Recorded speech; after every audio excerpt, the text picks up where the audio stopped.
Hello guys! So ngayon, gusto kong magbigay ng reaction doon sa video na in-upload ni Diwata.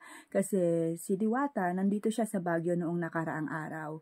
So nais ko lang magbigay ng clarification, kaliwanagan doon sa ipinakita niya doon sa video na yon. So panoorin natin.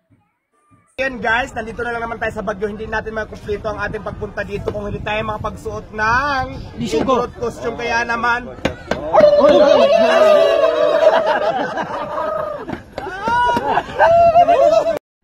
okay, so yun po yung video ni Diwata na ating napanood.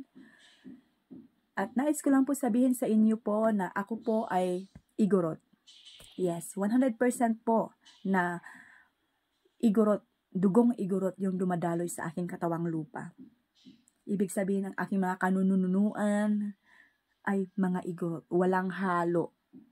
Pure Igorot po ako. So doon sa ginawa ni Diwata at ang kanyang mga kasamahan ay hindi po ako sumasang-ayon doon. It's a no, no, no. Why? Hindi po kami ganun. Hindi po kami tumutunog ng ganun. May salita po kaming mga Igorot. May way of communication po kami. Yung pinakita po nila ay noong panahon pa yun ng primitive time. At saka kapag sinusuot namin ang aming costume, yan ay binibigyan namin yan ng galang. Yung ginawa nila is, it's not good. Nagbibigay sila ng maling impormasyon tulad yung impormasyon ng mga Igorot ay may buntot. Wala akong buntot. Yung mga nakakasalubong nyo dito sa Baguio, kapag pumupunta kayo, may dugong Igorot ang mga yan. May nakita ba kayong may buntot? Wala. So parang ganun na lang. Nagbibigay tayo ng maling informasyon tungkol sa mga tao na hindi naman natin alam kung talagang yun ba yun or hindi. So yung ginawa ni Diwata at ang kanyang mga kasamahan ay hindi po dapat tinotolerate. Dapat chinecheck po yan.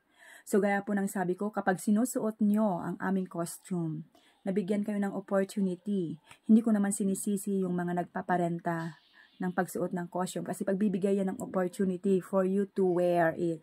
But make sure nabigyan nyo po ng respeto ang aming costume.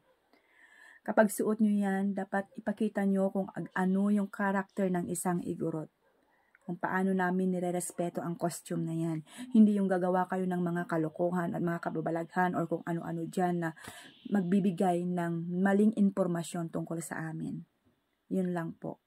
Yun lang po ang tanging hinihiling namin is for you to give respect. If that is for picture taking, then picture taking only. Huwag na tayong magdagdag pa ng ibang rekado na kung saan nakakapag-mislead, nagbibigay ng maling informasyon sa atin. Sa ibang tao tungkol sa amin. So yun lang po. Kaya kapag napadpad po kayo dito sa aming lugar, nakita nyo yung mga ganun, yung mga suot, may rent, pwedeng mag-rent ng costume, pwede po, it's okay.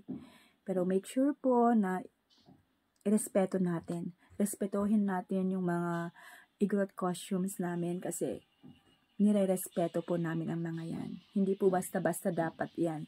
Hindi po basta-basta yung parang yung ginawa ni Diwata at ang kanyang mga kasamahan.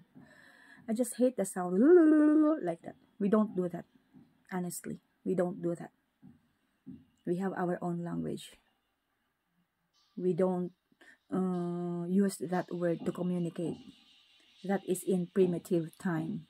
Baka yung time niya yun.